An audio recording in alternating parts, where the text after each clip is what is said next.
Hello and welcome to another episode of Lakeside Reflections here on Heavenward Thinking. Today we're continuing in Acts chapter 27, starting in verse 27. I'm going to read it and we'll get right into today's conversation. On the 14th night, we were still being driven across the Adriatic Sea, when about midnight the sailors sensed they were approaching land.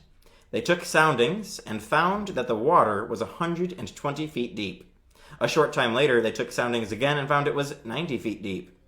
Fearing that we would be dashed against the rocks, they dropped 4 anchors from the stern and prayed for daylight.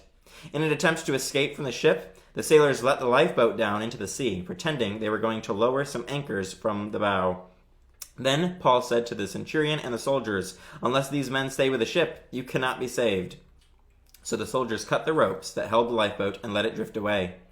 Just before dawn, Paul urged them all to eat. For the last 14 days, he said, you have been in constant suspense and have gone without food. You haven't eaten anything. Now I urge you to take some food. You need it to survive. Not one of you will lose a single hair from his head. After he said this, he took some bread and gave thanks to God in front of them all. Then he broke it and began to eat. They were all encouraged and ate some food themselves. Altogether, there were 276 of us on board. When they had eaten as much as they wanted, they lightened the ship by throwing the grain into the sea. So, Garrett, as we look at this next part of the story this week, what can we take away from it? Well, the big thing that I notice is that this is the turning point between Paul and the crew, where they start listening to Paul. Paul sort of takes command of the ship that's delivering him to Rome to be tried and persecuted. But they obviously recognize that he has some authority, that he has some wisdom that they need to listen to. Absolutely. And like we talked about in our previous episodes, we talked about how these guys were not willing to listen to Paul, and that's why they're in the trouble they're in already. And now, as you mentioned, this is the turning point. They finally are starting to listen to him, maybe because they need to rely on him, and they're in desperation finally turning to the person they should have been turning to, because he was receiving instructions from the Lord himself.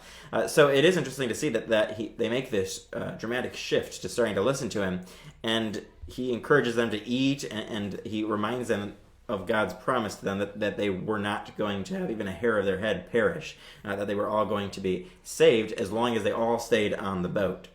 What else can we take away from this? I think we see early on, it's striking to read that they all prayed for daylight. They dropped 4 anchors from the stern and prayed for daylight. Now, I'm not up on the Greek, but I would think if the translation's right, they means Paul plus some of the others there. So is that a conversion story? Is Paul, affecting revival on this ship?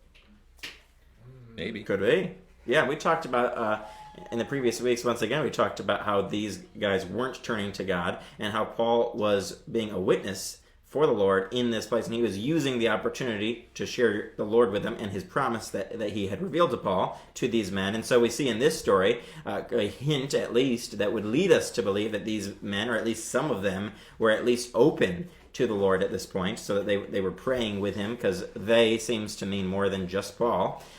So I think that's definitely significant in this. We're seeing someone, Paul, being an effective witness for Jesus, shining the light of Christ in this dark situation, very desperate situation, and people are responding. And that's what we were talking about in our previous episode, of how we need to do the same thing in the lives of those around us. We need to be shining for Christ, no matter what situation it is, and take advantage of every opportunity, because we never know who may be listening and watching, and who the Lord may be working in. And certainly it seems like he was doing something in the lives of these men by using Paul. Some of them.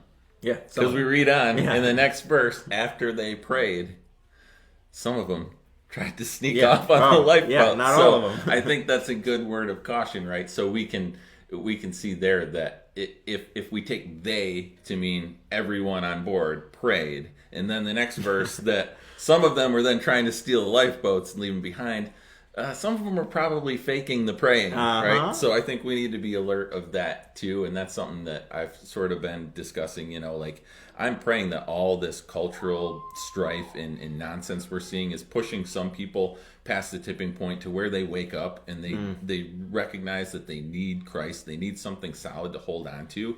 But in that, we also have to be careful. We have to be ready for hopefully the harvest of new converts that the Lord is going to give us, but also watchful for those people that are going to try and sneak in and steal the lifeboats or, sabotage the whole operation, and so to speak. Absolutely. I think that's a great point in this story, too, that we might just pass over as a subplot in this. But I think it's a very important part that these men, not all of them got it. Whether or not they all prayed or it was just a part of them praying or they really did all pray, they immediately tried to go to the lifeboats and sneak off the ship. And Paul quickly put an end to that and said, no, if you want to be saved, you all have to stay on this boat, because that was the instructions the Lord had given him. And so we need to be careful as Christians that we are discerning, as you said, because there are going to be people in our lives who claim to be Christians. We see this all the time, especially today. We see people claiming to be Christians who are not living as Christians. So we see people who all want to say thank you to God in a good moment or cry out to God in a bad moment, but they don't want anything to do with him the rest of the time. And so we have to be careful as Christians that we're discerning about that. That we are still witnessing to those people, but we need to be careful that we don't just assume that because everyone's coming to church or coming to a prayer meeting or a Bible study, we can't just assume that everyone is truly a Christian. We have to continue to point them to Jesus constantly. What else can we get in this as we apply this passage to our life? Well, I think following the same line of thinking, I think it shows that, Paul headed off whatever little plan that group had off the past, but he doesn't necessarily give up on him, right? Like he uses his authority and he sort of lays down the law, so to speak, of how's it going to go. But he doesn't say, okay, we caught these guys stealing the ship, keel haul them or, toss them overboard. Like he brings them back in. He says, no, this is, we all have to stay on the ship if this is going to work. And he keeps working with them. And we see in the last part, something similar that we saw, very hearkening back to a couple of Christ miracles and feeding a lot of people with a little bit of food.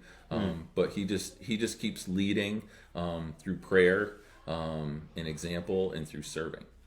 Absolutely, and he doesn't give up on those men, like you were saying. He continues to lead these men. He continues to try to witness on behalf of Christ, and he continues to encourage them by pointing them to the direction of the food and having them do this, even though it may have seemed crazy to them that they were going to have food right before a shipwreck. Paul was encouraging them to do this because he knew the promise of God, and that promise of God was something he was holding on to that enabled him to be an effective witness to these men. Because he already was confident and had faith in who his God was and what he was going to do, he was able to then encourage those around him. And I think for us as Christians, we can do that as well. We already know the promises of God. If we're studying our scripture, if we're in prayer, we already know what God's doing in our lives, or at least part of that, and we already know what God's done in the past. So we're able to encourage those around us who maybe haven't looked to God before, just like these men. They didn't seem to have knowledge or a faith in God at the beginning of the story, and they seem to be a little bit more open to it as the story goes on, but each part of the story we see a little bit more of how Paul is pointing each of them closer to God, closer to Jesus, and we start to see the results of that, I think, in this section. Well, we hope you've been challenged by this section and that you'll join us next time as we go on to the next portion of this chapter on another Lakeside Reflections here on Heavenward Thinking.